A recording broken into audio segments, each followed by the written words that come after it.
Ulur waktu. Kami akan siapkan jebakannya. Kamu hebat. Bertahanlah. Yasmin membaca pesan itu 3 kali. Air mata lega mengalir di pipinya. Aku tidak sendiri. Persekutuan itu telah terbentuk. Di luar dinding penjara ini, ada orang yang berjuang untuknya. Untuk Clara. Yasmin mengusap air matanya. Dia bukan lagi korban yang menunggu disembelih. Dia adalah bagian dari jebakan. 2 hari berikutnya terasa seperti hidup di neraka yang beku. Yasmin memainkan perannya dengan sempurna. Sebuah penampilan yang layak diganjar piala Oscar. Dia menjadi istri yang penurut, penuh kasih, dan sedikit bodoh. Dia memasakkan Raditya makanan favoritnya, memijat bahunya saat pria itu pura-pura lelah bekerja di ruang kerjanya. Yasmin tahu pria itu sedang mengurus dokumen transfer asetnya, dan tertawa pada setiap leluconnya. Setiap sentuhan Raditya terasa seperti sengatan kalajengking. Setiap pujiannya terdengar seperti ancaman. Tapi Yasmin menelan semua rasa takut dan jijiknya. Dia tersenyum. Dia harus terus tersenyum. Pada malam ketiga, saat mereka sedang makan malam, Raditya akhirnya mengangkat topik itu lagi. Nada suaranya dibuat ringan, seolah-olah sedang membahas rencana liburan. Sayang, soal dokumen yang aku bilang kemarin, notaris kenalanku bisa datang ke rumah besok pagi. Jadi kita bisa selesaikan semuanya dengan cepat, katanya sambil tersenyum. Jantung Yasmin berdebar kencang. Ini dia. Saatnya. Yasmin meletakkan sendoknya. Dia memasang ekspresi ragu-ragu, sedikit cemas, persis seperti yang ia latih di depan cermin kamar mandi. Mas. Panggilnya pelan. Iya, sayang. Kenapa? Tanya Raditya. Senyumnya sedikit memudar, digantikan tatapan waspada. Aku bukannya nggak percaya sama Mas. Sama sekali bukan. Yasmin memainkan jarinya di atas meja. Tapi, ini kan asetnya besar, Mas. Peninggalan satu-satunya dari almarhum ayah dan ibu. Dia menatap Raditya dengan mata yang sengaja ia buat berkaca-kaca. Aku agak gugup. Aku takut salah. Aku takut nggak ngerti. Raditya mengulurkan tangan dan menggenggam tangan Yasmin. Hei, kan ada aku. Aku yang akan urus semuanya. Kamu tinggal tanda tangan aja. Aku tahu, Mas. Tapi... Yasmin menarik napas. Boleh nggak kita lakukannya di bank? Maksudku, di bank tempat aku simpan semua surat-surat berhargaku. Di sana kan ada manajer investasiku. Ada notaris bank yang resmi. Rasanya lebih aman buat aku. Lebih mantap. Biar aku juga bisa sekalian tanya-tanya hal yang aku nggak ngerti. Boleh, ya? Yasmin menatap Raditya dengan tatapan memohon, memainkan kartu, wanita naif yang butuh perlindungan. Raditya terdiam sejenak. Matanya menatap Yasmin lekat-lekat. Yasmin bisa melihat otaknya bekerja, menimbang-nimbang permintaan itu. Apakah ini tanda kecurigaan? Tapi keserakahan Raditya jauh lebih kuat daripada kewaspadaannya. Melakukan transaksi di bank? Itu justru lebih baik. Terlihat lebih bersih, lebih legal, lebih profesional. Jika dilakukan di bank resmi, dokumen transfer itu akan semakin kuat secara hukum. Dia mengira Yasmin hanya seorang wanita bodoh yang gugup soal uang besar. Senyum Raditya kembali merekah, lebih lebar dari sebelumnya. Dia mengira dirinya sangat pintar karena berhasil mengendalikan Yasmin sepenuhnya. Tentu saja boleh, sayang, katanya. Suaranya terdengar lega. Itu ide yang sangat bagus. Kamu memang pintar.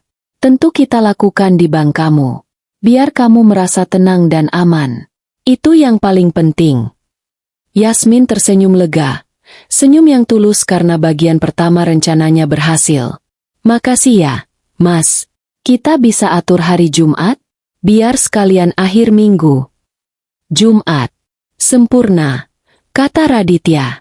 Malam itu juga, setelah Raditya tidur, Yasmin mengirimkan pesan singkat ke Fitri. Jumat, Bank Sentral Cabang Dago. Jam 10 pagi. Balasan datang instan. Diterima. Jebakan disiapkan. Jangan bawa apapun selain diri kamu. Kami urus sisanya. Di tempat lain, Indra Anindita sedang duduk di sebuah ruangan rapat darurat di markas besar kepolisian. Dia baru saja selesai memaparkan semuanya. Data polis asuransi Clara, foto paspor-paspor palsu, dan yang terpenting, salinan foto halaman-halaman kunci buku harian Clara yang berhasil didapat Yasmin saat Raditya mandi, yang dikirimkannya bersamaan dengan pesan darurat pertama. Pola ini jelas, kata seorang perwira tinggi. Predator pernikahan. Kita harus bergerak cepat. Kita akan siapkan tim penyamaran. Notaris dan manajer bank di ruangan itu adalah orang kita. Kembali ke rumah. 2 hari menjelang hari Jumat adalah hari-hari terpanjang dalam hidup Yasmin. Ketegangan di rumah itu begitu pekat hingga bisa dipotong dengan pisau. Raditya berada dalam suasana hati yang luar biasa baik. Dia bersiul-siul, membelikan Yasmin bunga, dan terus-menerus berbicara tentang rencana liburan mereka ke Eropa, setelah urusan administrasi ini selesai. Yasmin tahu, liburan, itu berarti dia akan hilang, seperti Clara. Raditya juga beberapa kali menerima telepon. Dia akan berbicara pelan di ruang kerja. Yasmin berhasil menguping 1 kali. Leo, kata Raditya. Jumat jam 10 di Dago. Pastikan semuanya beres dari sisi kamu. Urusan administratif harus bersih. Setelah tanda tangan, kita langsung cairkan. Leo. Yasmin langsung mengirim nama itu ke Fitri. Kaki tangan. Ini membuktikan Raditya tidak bekerja sendirian. Akhirnya, hari Jumat tiba. Pagi itu terasa surreal. Udaranya cerah. Burung-burung berkicau. Seolah alam tidak tahu bahwa sebuah drama hidup dan mati akan terjadi. Yasmin merasa mual tak tertahankan. Dia muntah hebat di kamar mandi, menyalakan keran air dan sahur bersamaan agar Raditya tidak mendengar. Wajahnya pucat pasi di cermin. Ayo, Yasmin. Demi Clara. Demi dirimu. Bisiknya pada bayangannya. Raditya, sebaliknya, tampak luar biasa. Dia mengenakan setelan jas termahalnya, rambutnya disisir ke belakang dengan licin, dan dia memakai jam tangan emas yang berkilauan. Dia tampak seperti seorang eksekutif sukses yang akan menutup kesepakatan bisnis besar. Dia tidak tahu, dia sedang berjalan menuju akhir dari permainannya. Sudah siap, sayang? Tanyanya, merapikan dasi Yasmin, padahal Yasmin hanya memakai blus sederhana. Siap, Mas. Kata Yasmin, suaranya nyaris tak terdengar. Perjalanan ke bank adalah siksaan. Raditya mengemudi sambil memegang tangan Yasmin. Dia terus berbicara tentang betapa bahagianya dia, betapa masa depan mereka akan cerah. Yasmin hanya mengangguk dan tersenyum kaku. Setiap kata-katanya membuat perut Yasmin mual. Mereka tiba di Bank Sentral Cabang Dago tepat pukul 9.55. Bank itu ramai seperti biasa. Saat mereka melangkah keluar dari mobil, mata Yasmin menyapu sekeliling dengan panik. Dia melihatnya. Mobil Fitri yang familiar terparkir di seberang jalan. Di dalamnya, dia tahu ada Fitri yang sedang mengawasinya. Jantungnya sedikit tenang. Raditya merangkul pinggang Yasmin dengan posesif, menuntunnya masuk ke lobi bank yang megah. Ini hari besar kita, sayang, bisiknya mesra. Saat mereka melewati pintu kaca, Yasmin melihat seorang pria yang duduk di kursi tunggu, pura-pura membaca koran. Pria itu mengangkat wajahnya sedikit. Indra Anindita. Mata mereka bertemu sepersekian detik. Indra memberinya anggukan yang nyaris tak terlihat. Di seberang lobi, dekat meja teller, seorang pria lain, yang tidak Yasmin kenali, pasti Leo, berpakaian necis seperti Raditya, melihat kedatangan mereka. Dia tersenyum puas dan mengangguk singkat ke arah Raditya. Seorang wanita yang berpakaian rapi sebagai manajer bank, Yasmin tahu dia polisi, tersenyum dan menghampiri mereka. Bapak Raditya dan Ibu Yasmin? Notaris sudah menunggu Anda di ruangan khusus. Mari, lewat sini. Jebakan itu telah terpasang. Raditya, dengan senyum penuh kemenangan di wajahnya, menggenggam tangan Yasmin lebih erat dan berjalan angkuh. Dia pikir dia sedang berjalan menuju kekayaan. Dia tidak tahu, Dia sedang berjalan lurus ke dalam perangkap yang disiapkan oleh wanita, Naif, yang sedang digandengnya. Ruangan khusus di bank itu terasa dingin dan kedap suara. Udaranya pengap oleh aroma karpet baru dan pendingin ruangan yang diatur terlalu rendah. Yasmin duduk di kursi kulit yang terasa kaku. Tangannya terkepal di pangkuannya hingga buku-buku jarinya memutih. Di seberangnya, Raditya duduk dengan angkuh, menyilangkan kakinya. Dia tampak seperti raja yang sedang menginspeksi wilayah kekuasaannya. Di sebelahnya, duduk pria yang Yasmin yakini adalah Leo, kaki tangannya. Pria itu membawa koper kulit tipis. Wajahnya tegang namun penuh antisipasi. Di ujung meja, duduk dua orang yang memperkenalkan diri sebagai Bapak Notaris dan Ibu Manajer. Mereka berdua tersenyum profesional, namun mata mereka, Yasmin memperhatikan, tidak pernah berhenti mengawasi Raditya. Mereka adalah polisi.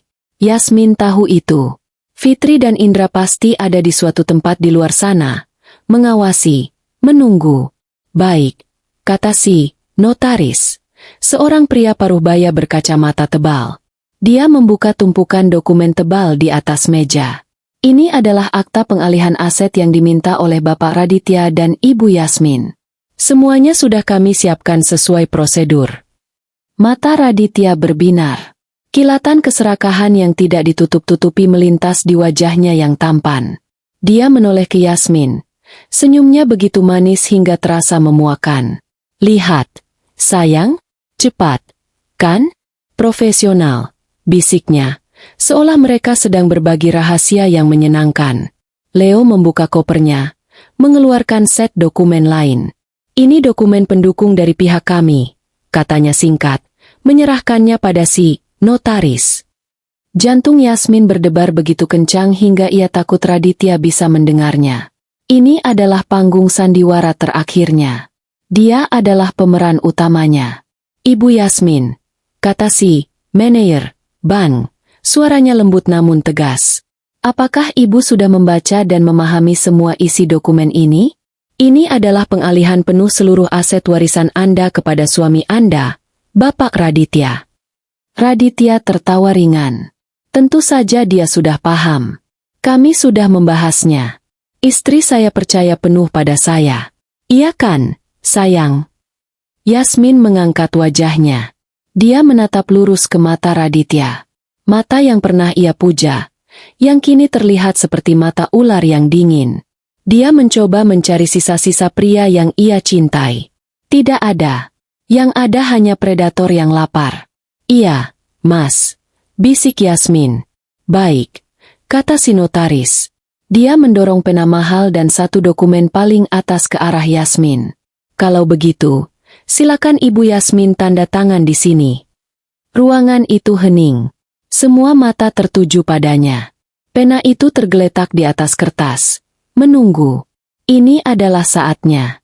Titik di mana Clara tidak punya pilihan. Tapi Yasmin punya pilihan. Tangan Yasmin terulur. Gemetar hebat. Dia mengambil pena itu. Dia bisa merasakan tatapan Raditya yang penuh kemenangan. Dia bisa merasakan Leo yang menahan napas. Yasmin mendekatkan ujung pena ke kertas.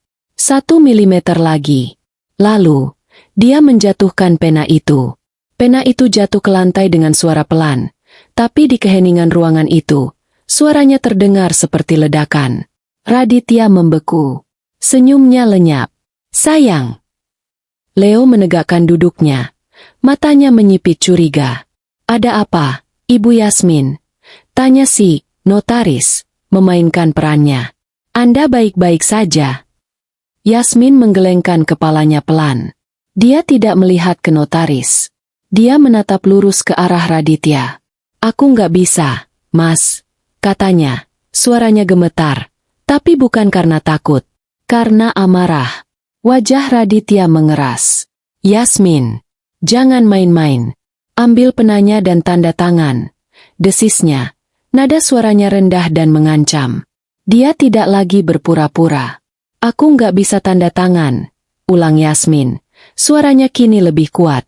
Aku nggak bisa memberikan semua hartaku ke kamu. Apa maksud kamu? Bentak Raditya. Kita sudah sepakat. Kita sepakat? Atau kamu yang menyusun skenario? Tanya Yasmin. Air matanya mulai mengalir. Tapi ini air mata kemarahan. Sama seperti skenario kamu sama Clara. Boom! Nama itu menggantung di udara seperti bom yang baru saja meledak. Wajah Raditya berubah dari merah padam menjadi pucat pasi dalam hitungan detik. Dia terlihat seperti baru saja disambar petir. Di sebelahnya, Leo melompat berdiri. Matanya melotot panik ke arah pintu. "Kak, kamu ngomong apa?" gagap Raditya. "Clara Anindita," teriak Yasmin, kini ikut berdiri. "Kamu pikir aku bodoh? Kamu pikir aku sama naifnya dengan dia?" "Tutup mulutmu," raung Raditya. Dia menerjang ke arah Yasmin. Tapi dia terlambat. "Polisi, jangan bergerak." Si notaris dan si manajer bank melompat dari kursi mereka. Dalam sekejap, mereka bukan lagi pegawai bank yang kaku. Mereka adalah petugas yang sigap. Masing-masing sudah mengeluarkan senjata dan mengarahkannya ke Raditya dan Leo. Pintu ruangan itu didobrak terbuka.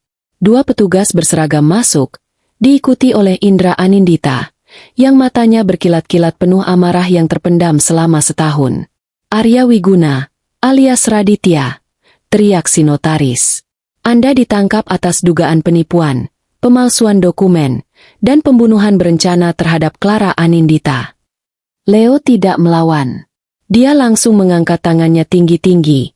Wajahnya pucat karena ketakutan. "Saya nggak tahu apa-apa soal pembunuhan. Saya cuma urus dokumen."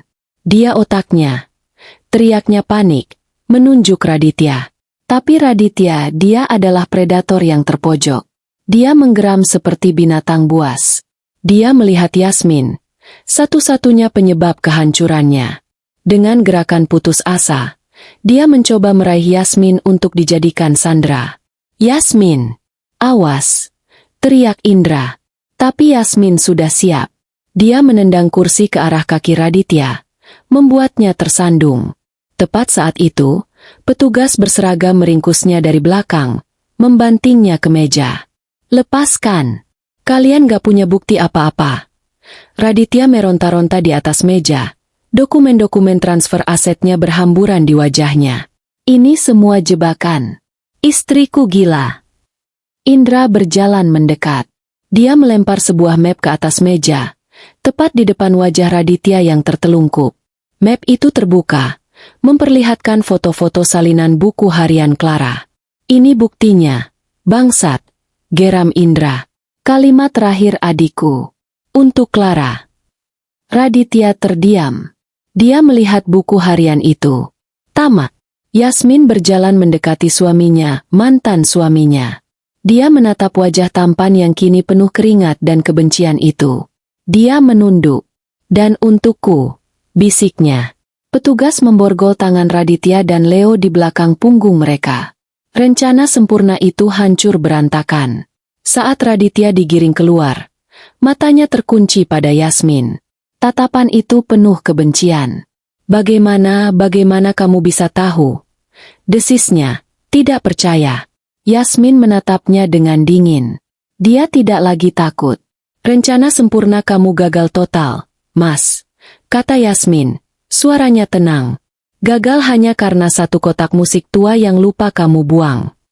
Wajah Raditya menunjukkan keterkejutan total. Kotak musik, benda sepele itu. Dia digiring pergi. Keterkejutan itu membeku di wajahnya. Di lobi bank, Fitri berdiri menunggu. Dia berlari memeluk Yasmin yang kakinya mendadak terasa lemas. "Kamu berhasil, Yas. Kamu berhasil," isak Fitri. Yasmin menangis dalam pelukan sahabatnya. Bukan tangis kesedihan. Itu adalah tangis kelegaan. Mimpi buruk itu akhirnya berakhir. Persidangan itu menjadi berita utama di kota Bandung selama berminggu-minggu. Media menjulukinya, "Kasus pengantin kotak musik." Ruang sidang selalu penuh sesak oleh wartawan dan warga yang penasaran. Raditya, atau Arya Wiguna, nama aslinya, dan Leo didudukan di kursi pesakitan. Raditya mencoba segalanya. Dia menyewa pengacara mahal, mencoba memutarbalikan fakta, mengatakan bahwa Yasmin adalah istri yang tidak stabil secara emosional, bahwa dia bersekongkol dengan Indra untuk merebut hartanya. Dia mengklaim buku harian Clara adalah palsu. Tapi kebohongan tidak bisa melawan bukti yang bertumpuk. Jebakan di bank itu hanyalah puncaknya. Setelah penangkapan itu, polisi menggeledah rumah itu dan menemukan brankas yang sesungguhnya. Brankas di balik lukisan di ruang kerja Raditya. Di dalamnya, bukti kejahatannya jauh lebih mengerikan. Bukan hanya paspor palsu atas nama Raditya, tapi ada belasan paspor palsu lain dengan foto pria yang sama, identitas yang berbeda-beda. Ada dokumen-dokumen milik wanita lain, dari kota-kota lain, yang juga dilaporkan hilang atau kabur dari rumah. Raditya bukan hanya pembunuh. Dia adalah predator berantai. Fitri dan tim jaksa bekerja tanpa lelah. Mereka menghadirkan buku harian Clara sebagai bukti utama. Tulisan tangan itu diverifikasi oleh ahli forensik. Setiap halaman yang menceritakan isolasi, permintaan transfer aset, hingga obat tidur, itu dibacakan di depan persidangan, membuat semua orang yang hadir merinding ngeri. Leo, sang kaki tangan, memilih untuk bekerja sama dengan jaksa demi hukuman yang lebih ringan. Dia membeberkan segalanya. Bagaimana Raditya mencari mangsa wanita kaya yang kesepian. Bagaimana dia memalsukan dokumen, mencuci uang hasil kejahatan, dan bagaimana dia membantu Raditya membersihkan jejak setelah para korban hilang. Puncak persidangan adalah kesaksian Yasmin. Dia berjalan ke mimbar saksi dengan langkah tegap. Dia bukan lagi Yasmin yang naif yang pindah ke rumah itu. Dia adalah seorang penyintas. Dia menceritakan semuanya dengan suara yang jelas dan tenang.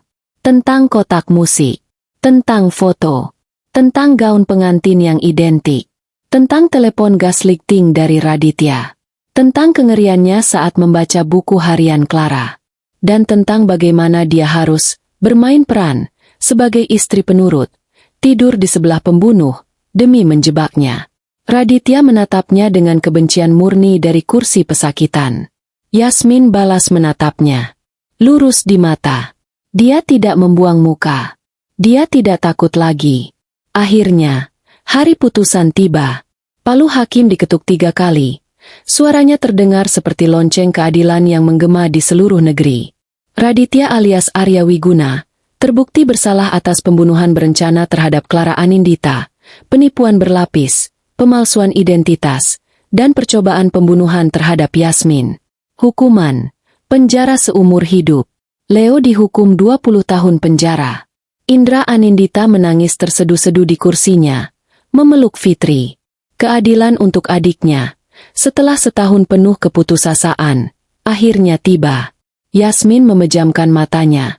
Satu napas panjang terakhir ia hembuskan. Beban terberat di dunia baru saja terangkat dari pundaknya. Beberapa minggu setelah putusan, hidup Yasmin mulai ditata kembali. Pernikahannya dengan Raditya dibatalkan oleh pengadilan. Dianggap tidak pernah sah secara hukum karena didasari oleh penipuan identitas. Seluruh harta warisannya dikembalikan kepadanya. Harta milik Clara dikembalikan sepenuhnya kepada Indra dan keluarganya. Hal pertama yang Yasmin lakukan adalah menjual rumah itu. Rumah di Bandung Utara itu. Dia tidak ingin menyimpan kenangan buruk. Dia ingin menghapus jejak Raditya dari hidupnya. Agen properti bilang rumah itu mungkin akan sulit terjual karena sejarah kelamnya. Yasmin tidak peduli. Dia menjualnya dengan harga murah. Yang penting hilang dari tanggung jawabnya. Sebelum rumah itu laku, dia kembali ke sana 1 kali lagi. Sendirian. Dia berjalan melewati kamar tidur utama. Dia berdiri di depan ruang kerja. Tidak ada lagi rasa takut. Hanya rasa hampa. Dia mengambil satu barang dari rumah itu. Kotak musik kayu berukiran mawar. Bukan sebagai kenang-kenangan buruk, tapi sebagai pengingat. Pengingat bahwa di balik melodi yang paling menyedihkan sekalipun, ada kebenaran yang menunggu untuk diungkap. Pengingat akan Clara. Dan pengingat akan kekuatannya sendiri.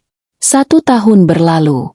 Di sebuah jalan yang teduh di pusat kota Bandung, sebuah bangunan baru yang bersih dan modern baru saja diresmikan. Tidak ada kemewahan yang mencolok, hanya suasana yang hangat dan menyambut. Di depannya, tergantung papan nama sederhana namun penuh makna, Yayasan Cahaya Clara. Yasmin, Fitri, dan Indra berdiri di depan pintu masuk, menyambut tamu-tamu pertama mereka.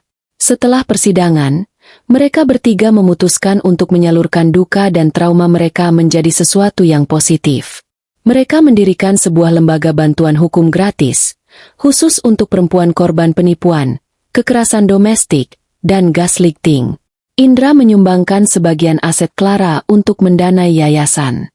Fitri mengundurkan diri dari firma hukumnya untuk menjadi kepala divisi hukum di sana. Dan Yasmin, dia adalah direktur operasionalnya. Dia yang menemui para wanita yang datang, mendengarkan cerita mereka, meyakinkan mereka bahwa mereka tidak gila, dan bahwa mereka tidak sendirian. Yasmin yang dulu naif telah hilang. Yasmin yang dulu hidup dalam dongeng telah mati. Yang berdiri di sana hari itu adalah Yasmin yang baru.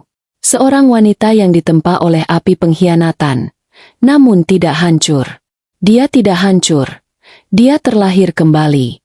Lebih kuat, lebih bijaksana, dan siap untuk menyalakan cahaya bagi mereka yang masih terjebak dalam kegelapan.